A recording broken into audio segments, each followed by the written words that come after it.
শ্রী নিগূঢ়ানন্দের কুরুক্ষেত্রের নাগেশ্বরী। ভারতবর্ষের আধ্যাত্ম ইতিহাসে কুরুক্ষেত্র এক বিরাট স্থান অধিকার করে আছে। সব ধর্মের সার উদ্ঘটিত হয়েছে এই কুরুক্ষেত্রেই। কুরুক্ষেত্রের মহারঙ্গনে ভগবান শ্রীকৃষ্ণ সর্বধর্মের শ্রেষ্ঠ ধর্ম প্রচার করেছিলেন মহাবীর অর্জুনের কাছে। সেই ধর্মশ্রেষ্ঠ ধর্মবাণী বা ধর্মসার সংকলিত আছে গীতা গ্রন্থে। তা নিয়ে সন্দেহের কোনো অবকাশই নেই। কুরুক্ষেত্রের গীতার মাহাত্ম্য প্রচারিত হয়েছিল। অভূতপূর্ব শিল্পকৌশল প্রয়োগ করে কুরুক্ষেত্র সংগ্রামের ইতিহাস ধরে রেখেছে। ভারতবর্ষের আধ্যাত্ম সাধনা তো কারোর একার অবদান নয়, যুগের পর যুগ বহু মানুষের অবদানে তা ভরে। কুরুক্ষেত্রকে কেন্দ্র করে প্রকাশিত হয়েছিল বলে কুরুক্ষেত্রের অপরিসীম মূল্য ভারতবর্ষের আধ্যাত্মের ইতিহাসের যুদ্ধের মুখে ভগবান শ্রীকৃষ্ণ উদ্ঘাটিত সেই পরম আধ্যাত্ম তত্ত্ব।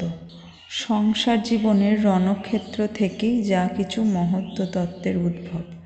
আর এই মহত্ত্ব তত্ত্বের উদ্ভব কিন্তু সাধারণ মানুষের কাছে হয় না, দুর্বলের কাছেও হয় না, হয় যথার্থ যিনি বীর তার কাছে।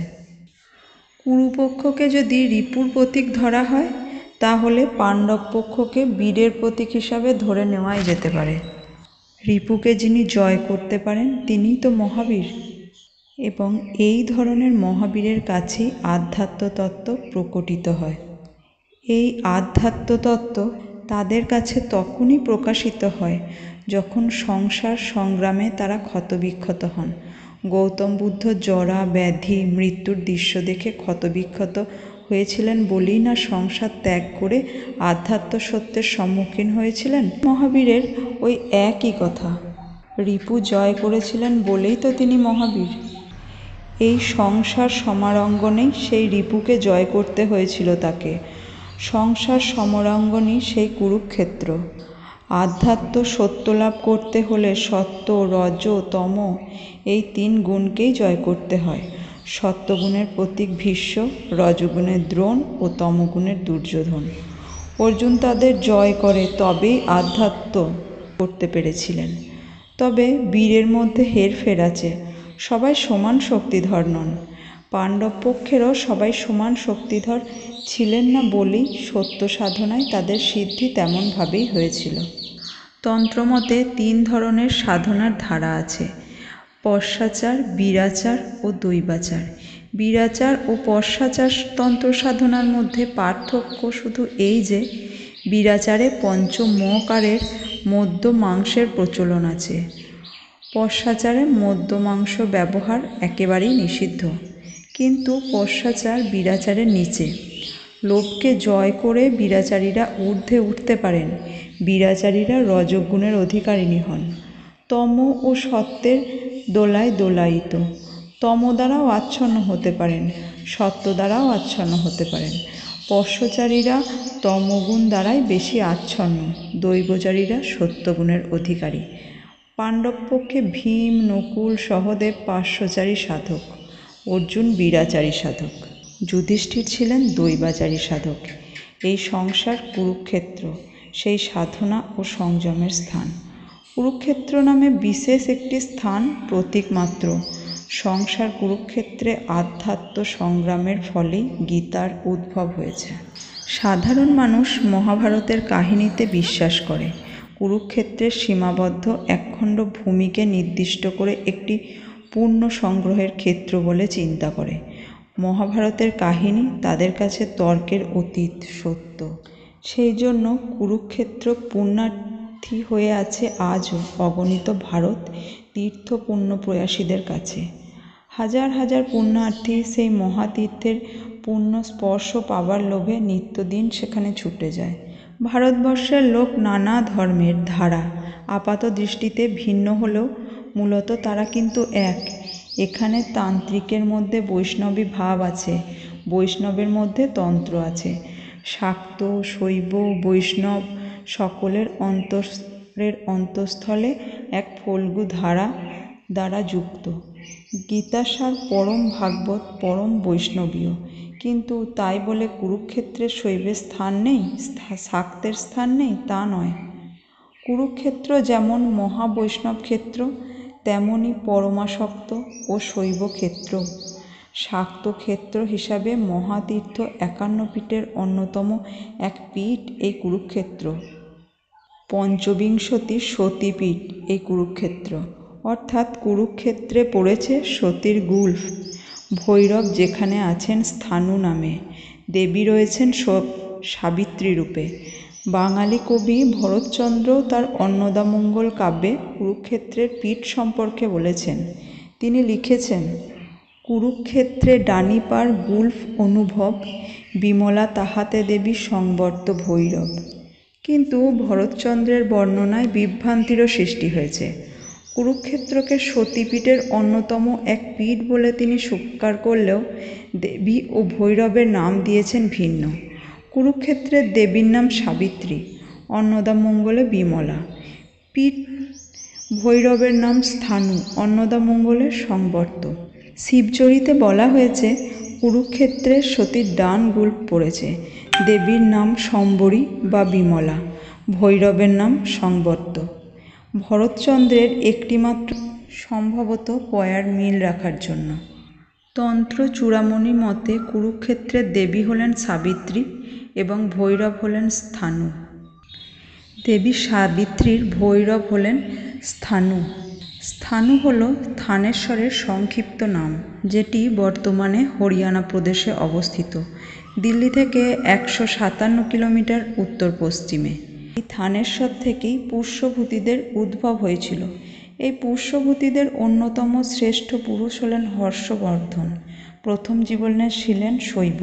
তার আরাধ্য দেবতা শিবই স্থানেশ্বর হিসাবে পরিচিত। কুরুক্ষেত্র অঞ্চলই মধ্যযুগের ভারতের স্থানেশ্বর। সম্ভবত সেই থানেশ্বরের পূজ্য দেবতা স্থানেশ্বর শিবই 51 পীঠের স্থানু হিসাবে পরিচিতি লাভ করেছে। এই অঞ্চল শুধু বৈষ্ণব সাধনার ক্ষেত্রই নয়, শাক্ত সাধনারও অন্যতম পীঠ। এই মহাতীর্থ পরিভ্রমণ করতে এলে বহু শাক্ত সাধকেরও এখানে সাক্ষাৎ পাওয়া যায়। কুরুক্ষেত্র রেল স্টেশনের কাছেই এই শাক্ত তীর্থের অবস্থান। এখানে ঈশ্বরী মায়ের স্থান একটি ছোট জরাজীর্ণ মন্দিরের মধ্যে। লাল কাপড়ে ঢাকা একটি শিলাখণ্ডের মধ্যে তিনি রয়েছেন। এই শিলাখণ্ডটি সতী মায়ের প্রতীক। অগণিত পুণ্যার্থীর ভিড় হয় এখানে। নানা সম্প্রদায়ের সাধক আসেন, শৈব, শাক্ত, বৈষ্ণব, সৎনামী সব।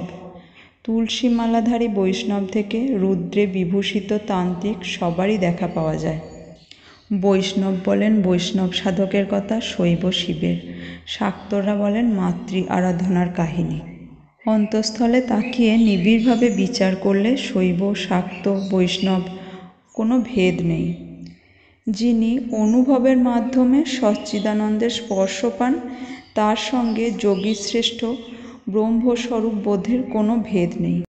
মায়ের স্বরূপ, পুরুষের স্বরূপ, সিদ্ধ সাধকের কাছে সবই সমান। কুরুক্ষেত্রে একজন মহাশক্তিধর যোগী সাধকের কথা শোনা যায়। তার নাম নাগেশ্বরজি। তার যোগসিদ্ধিতে আকৃষ্ট হয়ে প্রত্যেক দিন এক নাগরাজ তার কাছে ছুটে আসত। শিবের কণ্ঠের উদয়নাগের মতো তার গলা জড়িয়ে ধরত। সেই থেকেই তিনি নাগেশ্বরজি নামে পরিচিত হন। বৈষ্ণব সাধকরা নাগেশ্বরজিকে বৈষ্ণব বলেই দাবি করেন, কারণ মহাপ্রভু নারায়ণ নাম নিয়েই একদিন তিনি সংসার আশ্রম পরিত্যাগ করে মুক্তির উদ্দেশ্যে ঘর থেকে বেরিয়েছিলেন। সংসার আশ্রমে মাহাত্ম্য নাগেশ্বরজির নাম ছিল শীতলদাস অগ্রওয়াল। একসময় বড় রাজপদ অলঙ্কৃত করতেন। পাতিয়ালা রাজ্যের প্রধান বিচারপতি ছিলেন। আইনজ্ঞ হিসাবে চতুর্দিকে তার খ্যাতি ছড়িয়েছিল। সুবিচারক হিসাবেও নিজের মনে অহংকারের অন্ত ছিল না তার। কিন্তু একটি অলৌকিক ঘটনা তার সেই আত্মবিশ্বাসের ভিতকে ভেঙে চুরমার করে দেয়। একদিন খুনের মামলার বিচার করছিলেন শীতলদাস অগ্রওয়াল। খুনির নাম মোহনলাল, ভাতৃহত্যার দায়ে অভিযুক্ত। যারা তাকে এই অভিযোগে অভিযুক্ত করেছেন তারা জাঁদরের লোক। অভিযোগ প্রমাণ করতে অর্থ ব্যয় ও শ্রেষ্ঠ কৌশল নিয়োগ করতে বিন্দুমাত্র ত্রুটি রাখেননি তারা। আসলে যারা খুনি তারাই ষড়যন্ত্রের জাল বুনে তাতে জড়িয়ে ফেলেছিল মোহনলালকে। সেই জাল থেকে লৌকিক শক্তিতে বেরিয়ে আসার কোনো ক্ষমতাই ছিল না মোহনলালের, কিন্তু লৌকিক শক্তির ঊর্ধ্বে যে রহস্যময় অলৌকিক শক্তি থাকে, মোহনলাল ছিল তারই ওপর নির্ভরশীল। নিজের জন্য সে অর্থ ব্যয় করতে পারেনি, শ্রেষ্ঠ কৌশল নিয়োগ করতেও পারেনি, কিন্তু সেই অলৌকিক শক্তির ওপর তার আস্থা কোনো দিন বিন্দুমাত্র দ্বিধাগ্রস্ত হয়নি। বিচার প্রমাণ করল মোহনলাল দোষী, খুনের দায়ে দোষী। বিচারক শীতলদাস অগ্রওয়াল তাকে নিঃসন্দেহে মৃত্যুদণ্ড দিলেন। অভিযোগ অসত্য। বিচারকের রায় যাই হোক না কেন, অসত্যের জয় হতে পারে না। নারায়ণ বিশ্বাসী মোহনলাল বললেন, আমি বলছি আমি নির্দোষ, অভিযোগ মিথ্যা। বিচারকের আদেশ কার্যকর হবে না, নারায়ণ আমাকে রক্ষা করবেনই করবেন। আধুনিক বিচার অলৌকিক এক শক্তির প্রতীক ঈশ্বর নামকে সামনে রাখা হয় বটে, কিন্তু অলৌকিকত্বে বিচারকদের আস্থা নেই। শীতলদাস অগ্রওয়াল বিচলিত হলেন। স্বাক্ষর প্রমাণের পর তিনি যে সিদ্ধান্ত নিয়েছেন তার মতে তা অভ্রান্ত। মোহনলাল খুনি সে বিষয়ে তিনি নিঃসন্দেহ, সুতরাং তার সিদ্ধান্ত অপরিবর্তিতই থাকল। কিন্তু অলৌকিক শক্তি লৌকিক বিচারের অসারতা প্রমাণ করতে দ্বিধা করল না। নির্দিষ্ট দিনে ফাঁসির মঞ্চে ফাঁসির রজ্জুতে ঝুলিয়ে দেওয়া হলো মোহনলালকে। ঘড়ির কাঁটায় কাঁটায় অপরাধীর দেহ রজ্জুতে ঝুলে থাকলো। তারপর সেই প্রাণহীন দেহকে কুয়োর মধ্যে নিক্ষেপ করা হলো। কিন্তু আশ্চর্য ঘটনা ঘটল তারপরেই।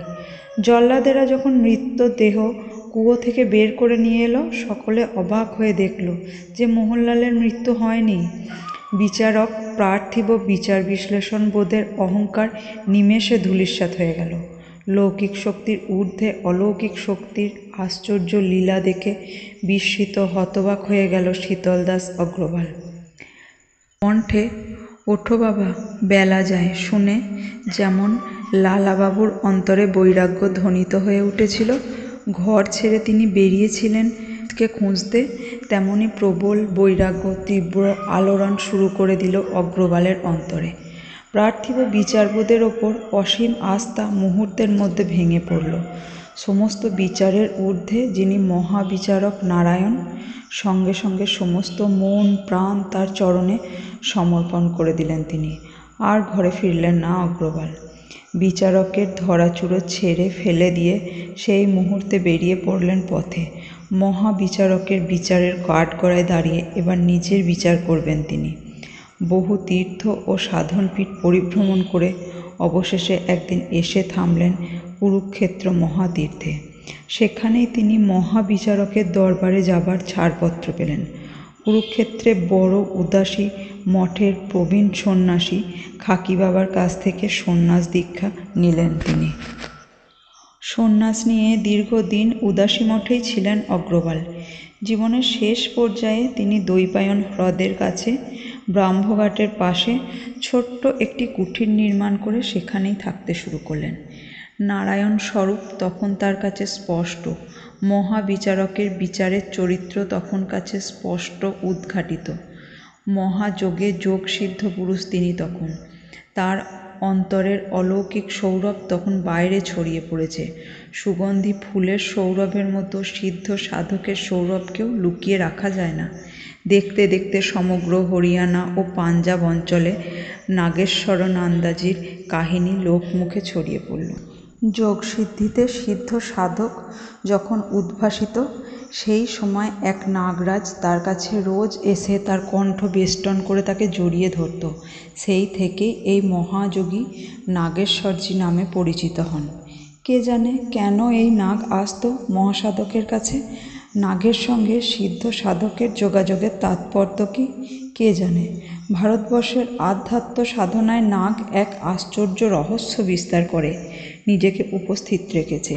বিষ্ণু অনন্ত সমুদ্রে নাগশয্যায় সুপ্ত ছিলেন। শিবের কণ্ঠভূষণ, শিরভূষণ সবই সাপ।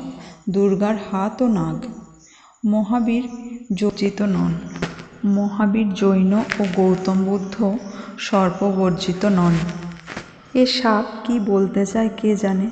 তন্ত্রমতে বিশ্বজগতের প্রতীক হল সাপ, প্রকৃতি কুণ্ডলিনী, মহাসমুদ্রের রূপ, অনন্ত দেশে যোগ নিদ্রা দ্বারা নিষ্ক্রিয় ব্রহ্মপুরুষ মহাবিষ্ণুর মধ্যে অব্যক্ত ইচ্ছা স্ফুরণে যে বিশ্বজগতের প্রথম স্ফুরণ হয়েছিল তারই প্রতীক কি বিষ্ণুর অনন্ত নাগসজ্জা।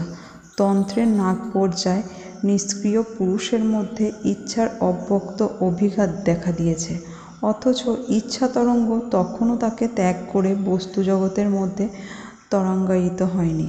শিবের কণ্ঠভূষণ, শিরভূষণ সাপের যে নামই দেওয়া যাক না কেন, আসলে সে নাগরাজ উদয়ন নয়, সেই হলো পরমা প্রকৃতি কুণ্ডলিনী। দুর্গার হাতের সাপ আসলে তখন দুর্গাই, বোধের অতীত পরমা প্রকৃতি দুর্গা, যে মায়াপাশ বিস্তার করে নিজেকে ছড়িয়েছেন, সেই মায়াপাশেরই প্রতীক হলো সর্প। নাগেশ্বরজির সঙ্গে সাপের সম্পর্ক দেখে আমার ধারণা, বৈষ্ণবী মানসে তিনি গৃহত্যাগ করলেও, দ্বৈপায়ন হ্রদের তীরে কুঠির নির্মাণ করলেও আসলে তিনি পরমা শাক্ত। সত্যস্বরূপ বুঝতে গিয়ে তিনি প্রকৃতিতত্ত্ব যথার্থ অনুভব করেছিলেন, সেই জন্য সাপের সঙ্গে তার এই নিবিড় সম্পর্ক।